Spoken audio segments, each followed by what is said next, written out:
Hey yo everyone, Eddie's back from exams, and that means we get a new episode of How Would You Build? A little series in which I take your favorite characters from fiction, fantasy, and all forms of media, and attempt to build them in Dungeons & Dragons 5th edition. In this series, we'll be using all sorts of books from Wizards of the Coast, including some elements of the 2024 revision of the Player's Handbook. If you have any suggestions for characters, make sure to drop them in the comments, join the Discord to post an official request on the DnD channel, respond to the regular polls in the community tab of YouTube, or ask me directly on my Ko-fi. Additionally, a full character build written down with backstory suggestions will be there for free, available for everyone, along with a level 6 character sheet. In this episode, we will be building Sea Urchin Head, Potential Man, the 10 Shadows user, otherwise known as Megumi for Shiguro. This build will contain spoilers for Jujutsu Kaisen 1, but no spoilers for Jujutsu Kaisen 0, as he doesn't appear there. So if you haven't gone through these, I thoroughly recommend that you give them a try, because the show is fantastic.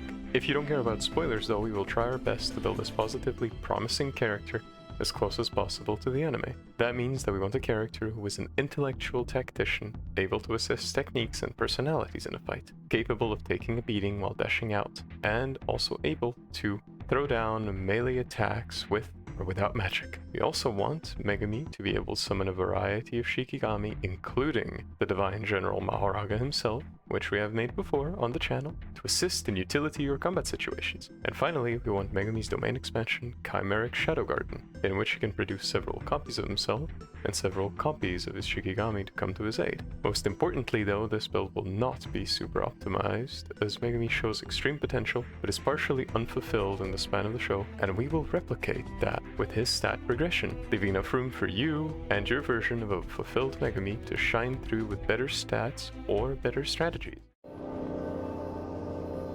For Megumi's ability scores, we are going to generate them using the standard array. First off, we'll put a 15 in intelligence. Megumi is a highly analytical character and clearly uses his advanced knowledge of jujutsu, paired with his analytical skills, to beat his opponents through a battle of wits first, as was shown in the fight with Reggie. Then we put a 14 in dexterity and a 13 in wisdom. He is nimble and keen with his senses. Megumi displays acrobatic maneuvers and elaborate dodging all routinely across the show, and also shows to be very analytical of his opponent's personality and behaviors all across his fights, using them to get the edge on them. 12 will go into Constitution. Megumi's inherent toughness comes from his rough childhood and being recruited into Jujutsu Tech at an early age. Even if his physical shape doesn't show it, we will make sure he has higher hit points than a similarly built sorcerer of his grade. Finally, we will dump Charisma and Strength at 10 and 8, respectively. Megumi struggles with self-confidence and enforcing his own needs and personality on the world. He does so a few niche times, specifically when he's about to die, but particularly, he is quick to refer to himself as a simple element of a greater fight, something that his mentor Gojo Satoru tells him is good, but one has to be selfish too, a lesson Megumi still hasn't integrated fully. For Megumi's race, we will pick Variant Human. This gives us an ability score increase in intelligence and wisdom by 1 point each to round out those scores. We will then also get proficiency in insight and the tough feat to increase our total maximum hit points by 2 per overall character level. Even in flashbacks in his childhood, Megumi is shown to be constantly analyzing others' behaviors and his perception of them. This ability to come through his opponent's mind is something unique to him, and allows our 10 Shadows user to formulate clear strategies against any opponent. Most importantly, Megumi is an exceptional jujutsu sorcerer, in part due to his innate technique, but also his natural, and to some measure acquired, toughness, and the ability to withstand melee fighting against Todo, Sukuna, Noritoshi Kamo while he was using the Flowing Red Scale is a proof of that. He only did ever get knocked down hard against the Finger Bearer under the Yasuhachi Bridge, and after taking a hit from Mahoraga, after being in Dagon's domain and facing off against a reincarnated Toji. For Megumi's background, you could choose House Agent, Faction Agent, or maybe even Haunted One due to his fatherless childhood, but I have built the custom background 10 Shadows user. This background gives us proficiency in the skills of Arcana and Perception, two essential skills to be a jujutsu sorcerer of some effectiveness, and the languages Undercommon and Celestial to be able to speak with our various Shikigami, or at least be able to understand the more spiritual beings. For equipment, we will get the equipment from Faction Agent, which gives us a badge or an emblem of our faction. In other words, a small button obtained for joining Jujutsu Tech. A seminal faction text, which will simply be our Jujutsu Tech rulebook to follow the law and keep Yuji out of shenanigans bigger than himself. Finally, we get common clothes as our uniform and 15 gold pieces to get our journey started into the world of Jujutsu. The feature that we obtained for this background is House Connections. Megumi's mentor is Gojo, the strongest Jujutsu sorcerer of the modern era, which makes for an incredibly important NPC you have access to on a regular basis. Make sure to ask your DM and figure out with them what kind of arch sorcerer or archmage Gojo would be, or you could also wait for my free Gojo build coming out next week. For Megumi's levels, we begin with a level of Monk. This gives us proficiency in simple weapons and short swords, along with proficiency in strength and dexterity saving throws. For skills, we get acrobatics and stealth, and for the equipment, Megumi will get kitted out with his first jet black short sword to bump his damage to 1d6, so make sure to ask your DM as well to make it slashing damage instead of piercing, as they are equivalent in my opinion. You will also get an explorer's pack to make sure that we are prepared for missions when Megumi gets tired of watching Gojo on his own missions while sitting around, and 10 darts, which will be tools to survive the grueling level 1 stage of this build. Make sure to switch for a light crossbow to ensure your chances of survival early on in a hardcore setting. For our first feature, we obtain an armored defense. This means that Megumi has good senses and is quick on his feet, which gives him a starting AC of 14. It's not the best, but it's certainly better than nothing for now. Additionally, Megumi gets martial arts. He was trained by Gojo and later Maki to deal with opponents in hand-to-hand combat, so needless to say, he can hold his own compared to the average individual in melee. For level 2, we get another level of Monk. This grants us unarmored movement, which gives Megumi 10 feet more movement to run away from a recently reincarnated Toji and escape Haruta while on death's door. Second feature of this level will be Ki, which represents a well of inner stamina much like his father Toji. We can throw down a weaker version of Toji Fushiguro's Flurry, or we can be mindful and dodge when things are looking dicey. Later down the line, we can even command our shadows, cast the spell, and dodge in the same turn. Finally, at this level, we get the most important feature, which is Dedicated Weapon. We can focus on Playful Cloud, which will be a warhammer for us, reflavored to look like a special 3-section staff, or a better sword in the form of a reflavored longsword. Whichever versatile weapon works for your version of Megumi works for me, but make sure that it's a D10 damage when wielded with 2 hands to get a net improvement on your melee damage. At level 3, we obtain our final level of Monk, which grants us Ki-fueled attack. Whenever you spend Ki on your upcoming class abilities, you can also take a swing as a bonus action. Meshing innate technique along with martial prowess, Megumi will keep his opponents on the lookout for a mix of both. You also get Deflect Missile at this level, which means that with his faster reaction times and martial training at the hands of 2 masters of martial arts, Megumi can react quite quickly, not as fast as Toji, but fast enough to attempt to block some ranged damage coming his way. For the subclass, we will obviously get the Way of Shadow to give us the subclass ability, Shadow Arts. For an action and 2 of our 3 key points, we get to cast our choice of Darkness to debilitate an enemy, Pass Without Trace to sneak around in the shadows, Dark Vision to see through the shadows, and Silence to make sure to stay sneaky or disable enemy spellcasters. Alongside this, we also get a free minor illusion cantrip to fool opponents and hide in the shadows, made longer by our innate technique. At level 4, we obtain our first level of our multi-class, which is Wizard.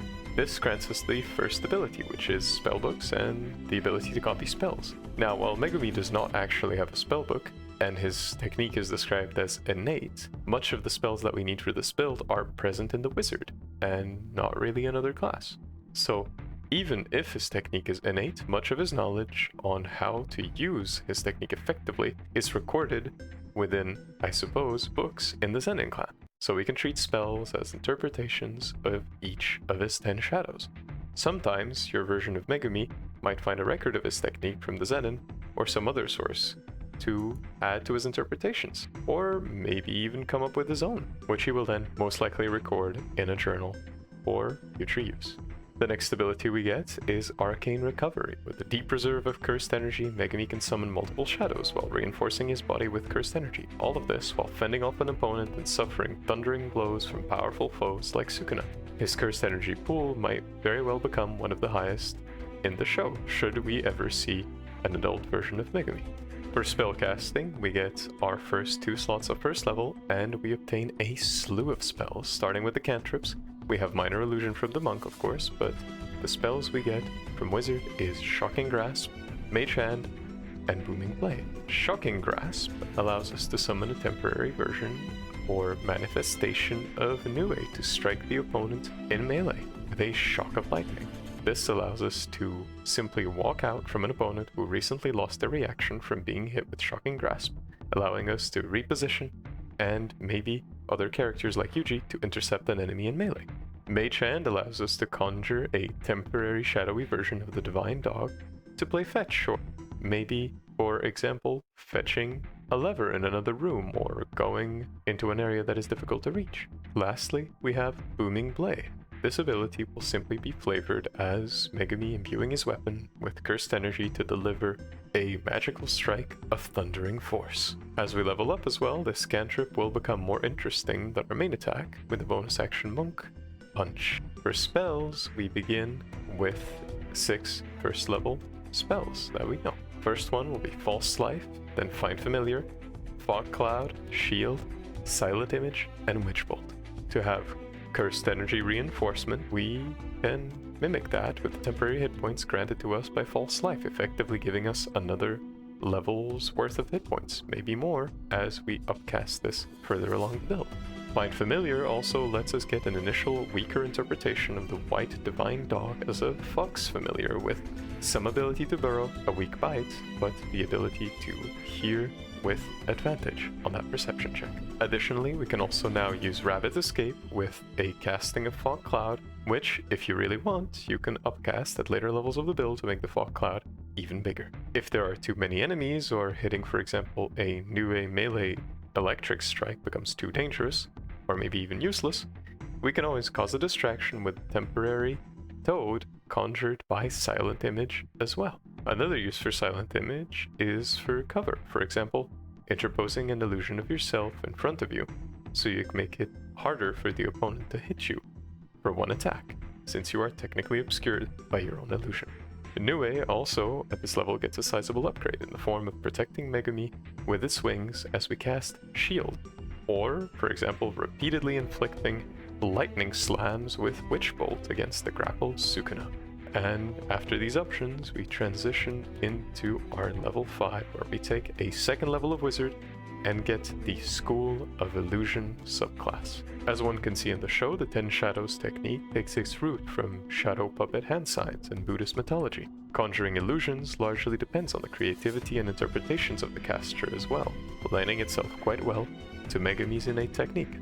The first feature we get, since we already know Minor Illusion, we instead will obtain the cantrip Message to send a piercing howl at Yuji, letting him know that all is well and safe, and he can let Sukuna take over for a small moment.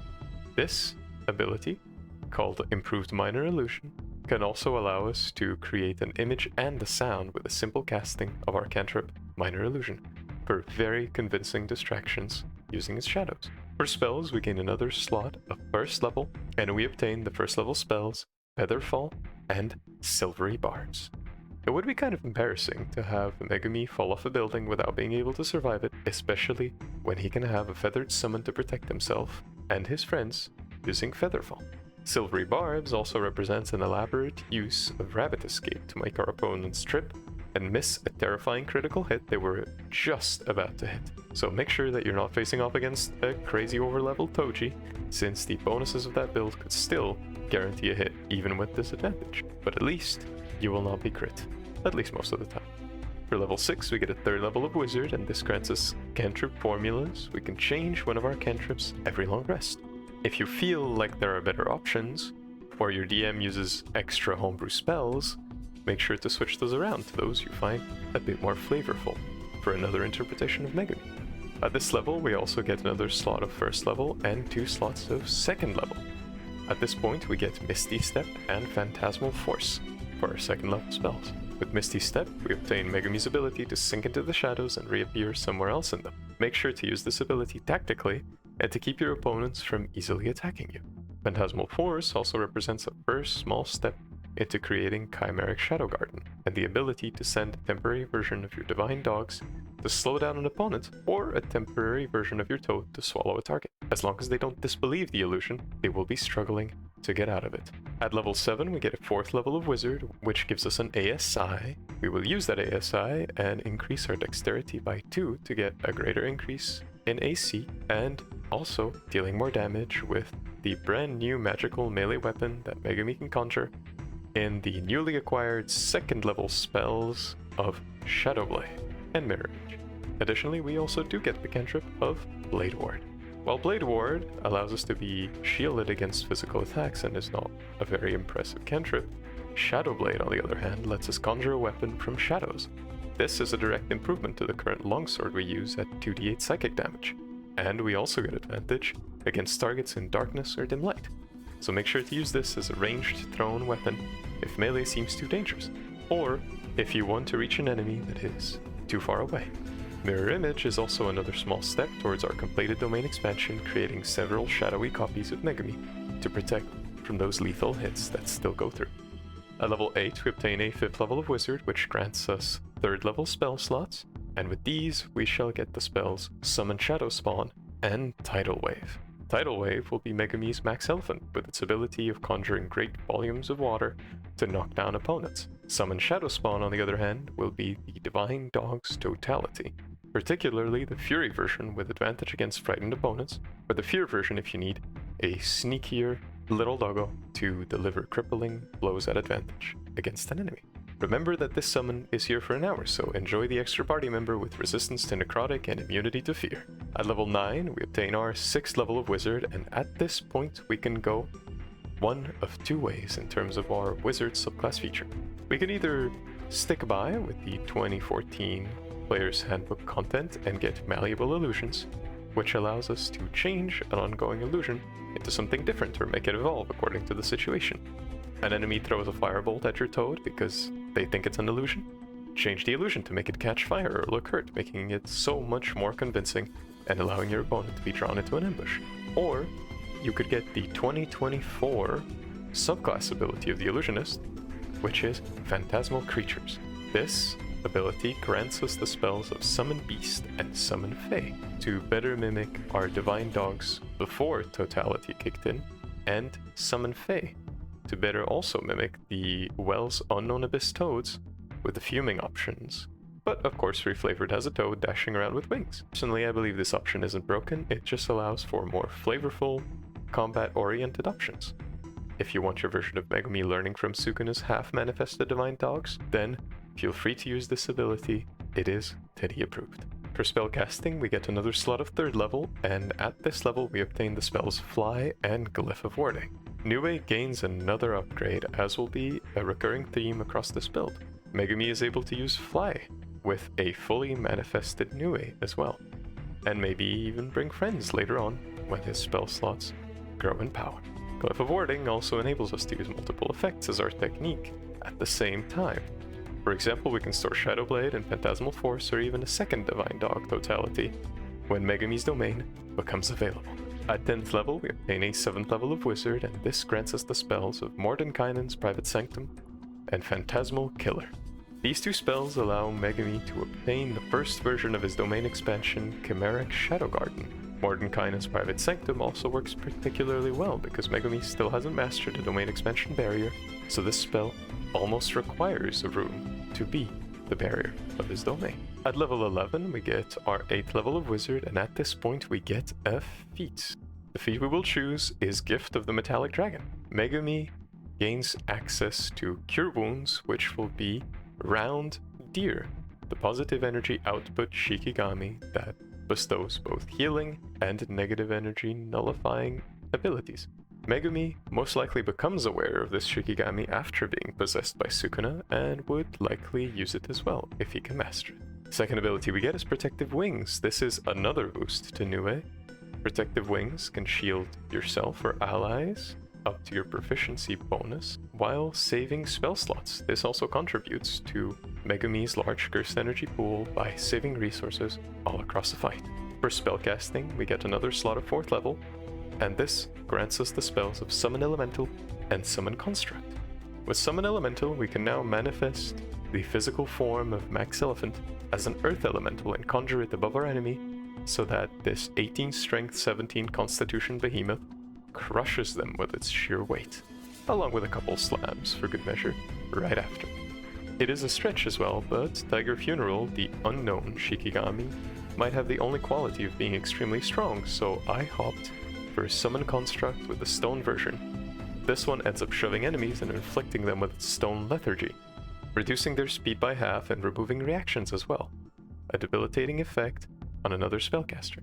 If we go for the clay version of this spell, we can also get Piercing Ox, as anytime it takes damage, it charges or slams a foe within range. Not quite the increase in damage per distance, but still a charging bull nonetheless. Lastly, we finally have enough spell slots for our domain expansion, which will be for now an incomplete Chimera Shadow Garden. For this domain, we will need to put Private Sanctum in a Glyph of Warding and summon Shadow Spawn as well, along with casting Mirror Image and either Phantasmal Force or Shadow Blade. Make sure you begin by placing down your Glyphs of Warding, so a 4th level Glyph of Warding with Private Sanctum and a 3rd level Glyph of Warding with Summon Shadow Spawn. The triggers of both Glyphs of Warding will be that the spell is cast when the caster of Glyph of Warding looks at a creature and says, Domain Expansion. Make sure you cast Mirror Image on yourself since it does not require concentration and lasts a minute, and once your designated enemy is within 60 feet, cast Phantasmal Force or Shadow Blade with the vocal component, Domain Expansion, Chimera Shadow Garden. Phantasmal Force's illusions will be a pool of liquid shadows that, unless the victim holds concentration on their feet, fall through and begin drowning imaginarily, taking the spell's damage along with another debilitating effect that you and your DM agree on. After that, you can beat up your opponent with Misty Steps, illusions, and your Divine Dog to boot. As we get more levels, we can also include more effects inside Chimera Shadow Garden, so make sure to add whichever effect you feel is right.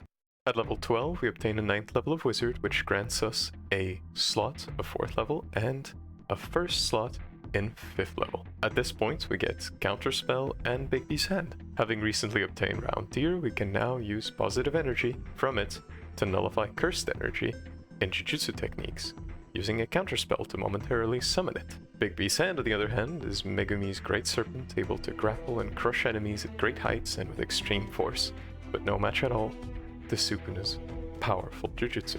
At level 13, we obtain the Illusion Wizard subclass ability, Illusory Self, with our 10th level of Wizard. Once per short rest, we can decide that an attack hits an illusory duplicate instead. After that, we can teleport behind a foe and rip them apart with our Divine Dog Totality. Keep in mind that this automatically misses, so make sure to use it on attacks that are very nasty. For spellcasting, we obtain another slot of 5th level, and at this level we get the cantrip Lightning Lure, the 4th level spell Legomon's Secret Chest, and the 5th level spell Summon Draconic Spirit. An enemy is trying to run away, well, you can get Nue to catch them with its lightning and bring them closer to your allies with Lightning Lure. Secret Chest allows Megumi as well to store away all sorts of things in his shadow and fetch them later down the line, if they don't get lost in the astral plane, that is. Summon Draconic Spirit will be Nue's final upgrade, allowing for a massive, towering Nue, like we saw when Sukuna summoned it. With either of the chromatic or metallic options, we get resistance to lightning damage along with a slew of other powerful abilities, other than the measly breath weapon. For our domain expansion, we also get to add Draconic Spirit in a Glyph of Warding now, along with Phantasmal Killer or any other effect that we might feel is correct for the situation, as Megumi's domain is extremely versatile. At level 14, we get another 11th level of Wizard. This grants us our first slot of 6th level along with the spells Globe of Invulnerability and Mental Prison.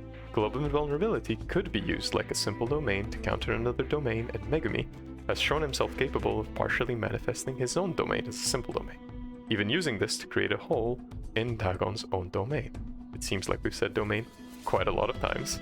This we can replicate by casting Globe of Invulnerability through a Wall of Force. Mental Prison is a stronger version of Phantasmal Force to be used at the domain expansion, heightening the damage caused by the feeling of drowning in shadows. At level 15, we are at 12th level of Wizard. We will bump Megumi's Constitution by 2 points.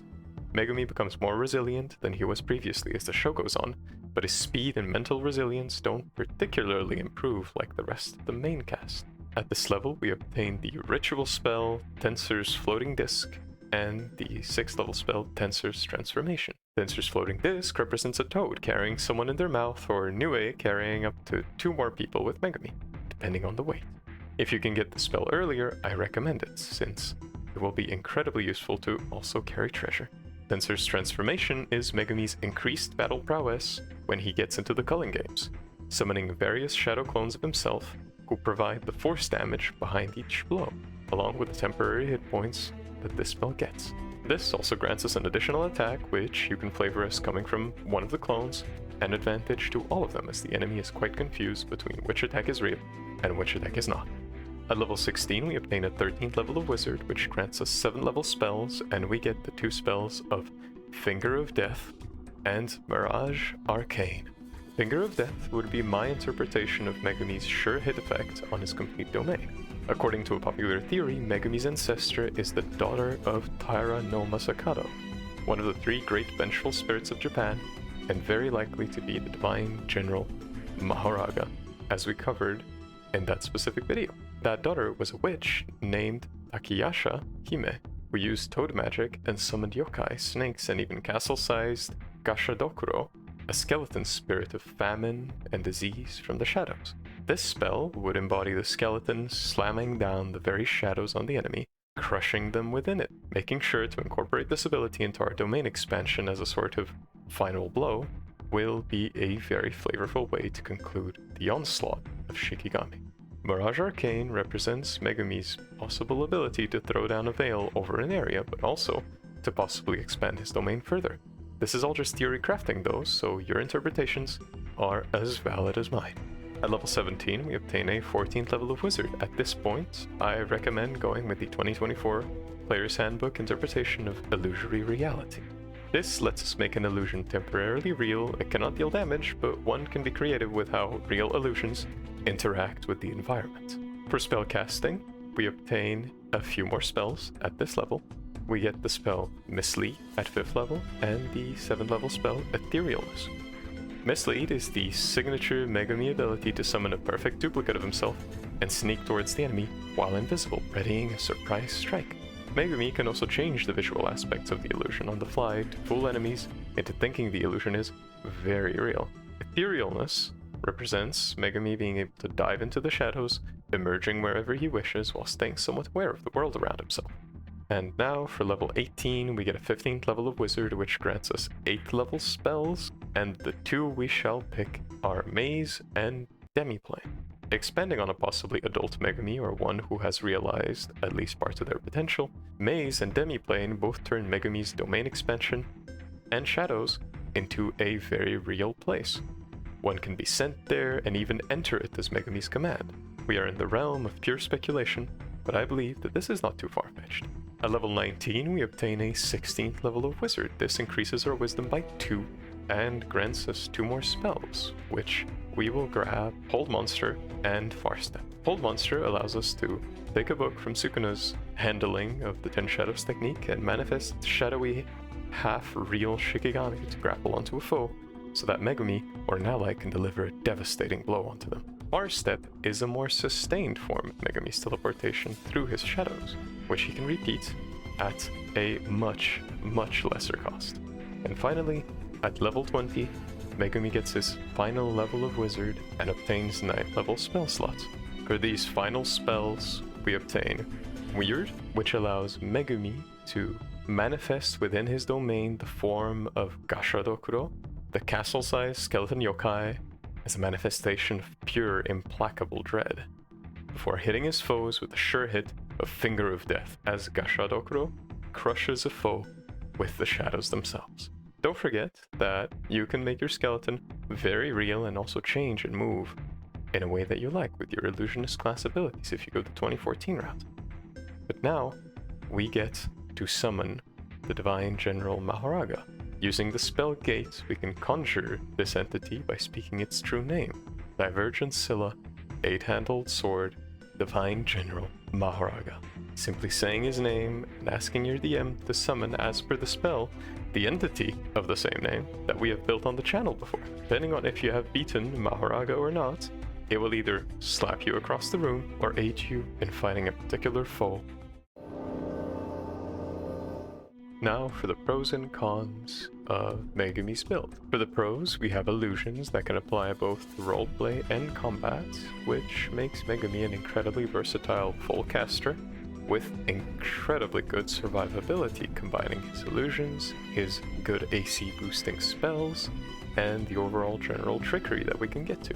Megumi also has great action economy in terms of adding more actions on the field with his summons, being able to use his actions and bonus actions and reactions efficiently, and also relying on mostly intelligence saving throws, which tend to be on the weaker side towards many enemies. Finally, Megumi can also be quite proficient in melee if the situation calls for it, but in general, I would recommend avoiding it. For cons, Megumi has extremely fragile concentration. The moment he gets punched once particularly hard or gets hit with a spell that deals a bit more damage than you'd expect, he is very likely to fail his concentration and for his Shikigami to poof out, just like we see in the show. Ironically enough, Megumi is also very concentration hungry. A lot of the spells that we have require some measure of concentration. This can be mitigated by using Glyph of Warding, as we've seen before, but this is not something that one should rely on for every fight. Usually, it's good to keep this as a last solution, or maybe you escape a boss fight that was seemingly too difficult, and then you put some Glyphs of Warding and lead the boss into an ambush, if possible. Additionally, there is also many stat blocks to manage when it comes to summoning creatures, kind of like the Ghetto build, which might be very difficult for players who envision playing this build in higher tiers of play. Particularly, this will cause combat to be a bit clogged and become much slower for unprepared players. So make sure that you ready what kind of round or actions that your creature would take and have them go preferably first or immediately after you, as fast as you possibly can. Lastly, this build also takes quite a bit of time to come online and gets countered very hard by creatures with True Sight who can see through illusions pretty easily. So make sure that in those times, when you don't have the full elements of the build, or that you're fighting maybe a creature like a Lich who has True Sight, that you rely mostly on your summons and other more physical abilities that you can get as a wizard. But overall, Megumi's build has potential, and you can certainly fulfill it if you play him correctly and mindfully. And that's it for this episode of How Would You Build, focusing on Megumi Fushiguro, the 10 Shadows user from the show of Jujutsu Kaisen. Before we continue with the outro, I just wanted to apologize for disappearing out of nowhere and making some of you all worried that the content was just gonna stop out of nowhere. I was doing college exams at the time, and finding the brain cells, the attention span, and frankly just the time to make builds, edit the videos, and post them was quite difficult, but it's over for a while now, so videos are going to continue with the same quality and the same passion that I've been putting into them for many years, as far as I'm concerned. Thank you all for sticking around and still coming by to watch my videos as well, and also thank you to all those lovely adventurers out there who are subscribing to me. It makes me very happy to know that you're willing to stay up to date on the lore-accurate builds and the D&D content. And a particularly gigantic thank you to Honda and Elevator, who kept their coffee pledges and were extremely sweet during